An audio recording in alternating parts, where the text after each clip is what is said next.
Hello everyone, welcome back to civil services study. यह है UPSC prelims 2021 के लिए टेस्ट। तो देखें question number 1, choose the correct statements. First is in 1782 the company signed the treaty of Salbai and the first Anglo Maratha war came to end. Second, the misls or principalities situated south of the river Sutlej sought company's protection against Ranjit Singh and this led to the signing of the Treaty of Amritsar in the year 1809। Choose the correct code सोचिएगा इसमें। तो यहाँ correct option होगा C, both 1 and 2 both the statements are correct. That is in 1782 the treaty of Salbai was signed and this led to the end of the first Anglo Maratha war. ठीक है, याद रखना है। एंड सेकंड क्या है, the misls or the principality situated south of the river Sutlej sought company's protection against Ranjit Singh and this led to the Treaty of Amritsar। और Treaty of Amritsar किस में हुई थी, ईयर में 1809। Okay, so let's move on the question number 2। consider the correct statements about Cornwallis Code of 1793। जो Cornwallis Code था 1793 के, उसके रिगार्ड में फर्स्ट देखिए, it set the rules for separating the revenue collection from that of the administration of justice. Second, the collectors judicial powers were taken away by ending his dual role in revenue collection as collector and the judicial administration as district magistrate. Third, a new post of district जज was created to preside over the district civil code. तो correct code देखेंगे जो Cornwallis code of 1793 था उसके regard में। यहाँ option होगा D, all of the above are true about the Cornwallis code of 1793। It means it set the rules for separating the revenue collection from the administration of justice. Justice and revenue को इसने separate किया Cornwallis code ने। ये देखिए, the collectors judicial powers were taken away. पहले क्या था, collector के पास judicial as well as the revenue power थी, बट जो कॉर्नवालिस कोड ने कलेक्टर की जुडिशियल पावर जो है हटा दी और जुडिशियल एडमिनिस्ट्रेशन जो डिस्ट्रिक्ट मजिस्ट्रेट के रूप में पहले कलेक्टर काम किया, तो अब क्या है, कलेक्टर ओनली रेवेन्यू एडमिनिस्ट्रेशन करेगा। ठीक है, और जुडिशियरी में क्या किया गया, a new post of district जज was created to preside over the district civil court. Okay, तो ये कॉर्नवालिस कोड के फीचर्स है। एंड ये देखिए, the Lord Cornwallis is regarded as the father of the civil services in India. याद रखना है, Lord Cornwallis known as the father of civil services in India. Now look at the question number 3, which among following were the reforms carried out by the Dalhousie। Dalhousie को कौन से reforms थे, इसमें first option है for newly acquired territories he introduced the system of centralized control and appointed a commissioner responsible directly to the Governor General। Then second, the headquarters of Bengal artillery was shifted to Madras। Third, the electric telegraph lines were constructed connecting Kolkata with Peshawar, Bombay, Madras and other parts। तो Lord Dalhousie द्वारा जो reforms लाए गए उनमें से कौन से थे, सोचिए। The correct option here is the D, all of the above were the reforms carried out by lord Dalhousie. ये देखिए, उन्होंने एक नई पोस्ट बनाई, appointed a commissioner responsible directly to the governor general. तो ये था system of centralised control. Okay, for newly acquired territories, तो न्यूली एक्वायर्ड टेरिटरीज के लिए एक पोस्ट बनाई कमिश्नर जो डायरेक्टली रिपोर्ट करेगा गवर्नर जनरल को।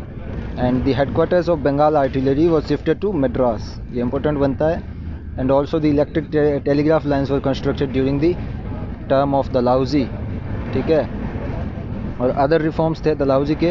ही introduced postal reforms in 1854 and public works department was also established.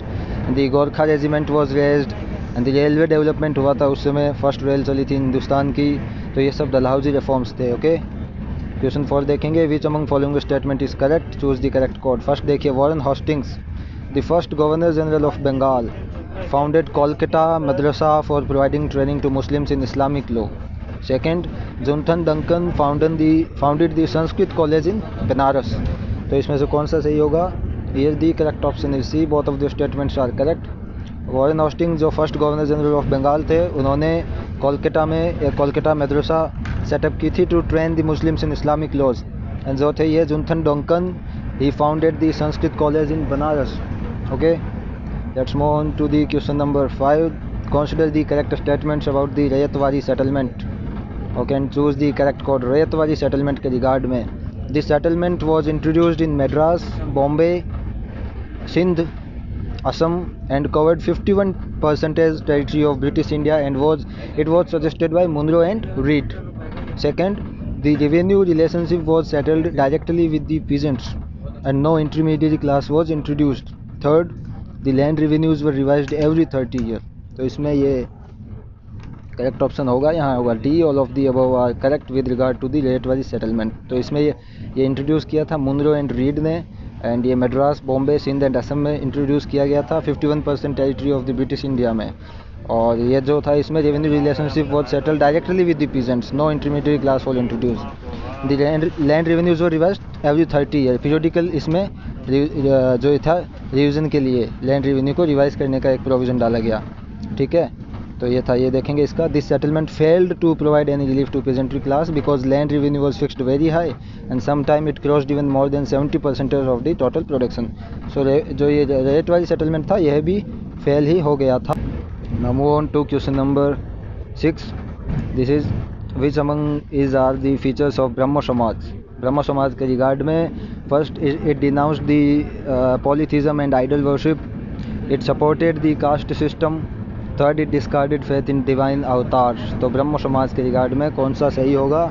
यहाँ करेक्ट ऑप्शन है बी, जिसमें है 1 and 3, that it denounced polytheism and idol worship, okay, and it also discarded faith in divine avatar. Second गलत है। Second कैसे गलत है ये देखेंगे इसके एक्सप्लेनेशन में हम। ये देखिए, it criticised the caste system, ठीक है, ये याद रखना, it criticised the caste system and the Brahmo Samaj was established by Raja Ram Mohan Roy. और क्या फीचर्स थे इसके या ब्रह्म समाज से related? That it denied that any scripture could enjoy the status of ultimate authority transcending human reason and conscience. It took no definite stand on the doctrine of karma and transmigration of the soul. तो ब्रह्म समाज के regard में ये सभी याद रखना है, राजा राम मोहन रॉय। अब question 7 देखिए, ये वर्ड्स है आत्मशक्ति, सारथी एंड बिजोली। वर ये सभी क्या थी? बिजोली, आत्मशक्ति एंड सारथी, ये सभी क्या थे? जैसे first the newspaper published during the Indian national movement, second journals publishing memories extolling the self sacrifice of revolutionaries, third secret societies, fourth में जैसे नन ऑफ द अबव। तो आत्मशक्ति, सारथी और बिजोली क्या थे मॉडर्न इंडिया के रिगार्ड में? यहाँ करेक्ट ऑप्शन है सेकंड, ये जर्नल्स थी publishing memories extolling the self sacrifice of the revolutionaries, okay. अब क्वेश्चन 8 देखेंगे, which among following were hanged for, who among following were hanged for Kakori robbery. जो काकोरी रॉबेरी हुई थी उसमें किसको फांसी दी गई थी? यहाँ ऑप्शन है जैसे बिस्मिल, रोशन सिंह, बटुकेश्वर दत्त, राजेंद्र लहिरी एंड अशफाक उल्लाह। तो करेक्ट कोड देखेंगे, काकोरी रॉबेरी में किसको हैंग किया गया था? तो यहाँ करेक्ट ऑप्शन होगा सी, जिसमें है 1 2 3 4। इट मीन्स बटुकेश्वर दत्त नहीं, इन चार को बिस्मिल, रोशन सिंह, अशफाक उल्लाह एंड राजेंद्र लहिरी, इनको हैंग किया गया था काकोरी रॉबेरी के ये जो था ये इंसिडेंट में, ओके। ये देखिए काकोरी रॉबेरी कब हुई थी? अगस्त 1925। The man held up the 8 down train eight Kakori, ठीक है, तो 1925 में हुई थी और इन चार को फांसी दी गई थी, ठीक है। और अब क्वेश्चन 9 देखिए, which among following events happened during the tenure of lord William Bentinck. Lord William Bentinck के काल में कौन सा हुआ? जैसे इसमें abolition of sati, suppression of thuggee, the treaty of perpetual friendship with the Raja Ranjit Singh of Punjab and the annexation of Mysore. तो lord William Bentinck के टेन्योर में क्या हुआ इसमें सोचिए करेक्ट कोड। यहाँ करेक्ट ऑप्शन है D, all of the above. तो लॉर्ड विलियम बेंटिक के ये टर्म में हुआ था abolition of sati, suppression of thuggee, the treaty of perpetual friendship with Ranjit Singh and annexation of Mysore, ये सभी इनके टेन्योर में हुए, ठीक है। कब हुए देखेंगे। लॉर्ड विलियम का टेन्योर क्या था? 1828 से 1835 के बीच।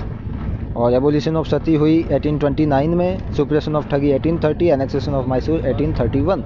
तो ये काफ़ी इंपॉर्टेंट बनता है लॉर्ड विलियम बेंटिक का टाइम, क्योंकि इसमें क्या था ये देखिए, एबोलिशन ऑफ सती जो एक सोशल लेवल थी इसको खत्म किया गया, ठीक है। तो अब देखेंगे question number 10, Rast Goftar, a newspaper which was published by. जो रोस्त गुफ्तार नाम से न्यूज़पेपर था उसे किसने पब्लिश किया था? यहाँ जैसे ऑप्शन है Dada Bhai Naoroji, Devendra Nath Tagore, Henry Vivian Derozio and R Williams. तो रोस्त गुफ्तार न्यूज़पेपर किसने पब्लिश किया? ये पब्लिश किया था दादा भाई नौरोजी ने, ओके। एंड ये एक गुजराती फोर्टनाइटली था, फोर्टनाइटली मतलब 15 डेज से पब्लिश होता था गुजराती लैंग्वेज में, ठीक है। और ये 1851 में दादा भाई नौरोजी ने पब्लिश किया था। एंड आज जैसे मैं ट्रैवल कर रहा हूँ तो थोड़ी आवाज़ आ रही है, उसके लिए हमें खेद है। And that's all. Thank you.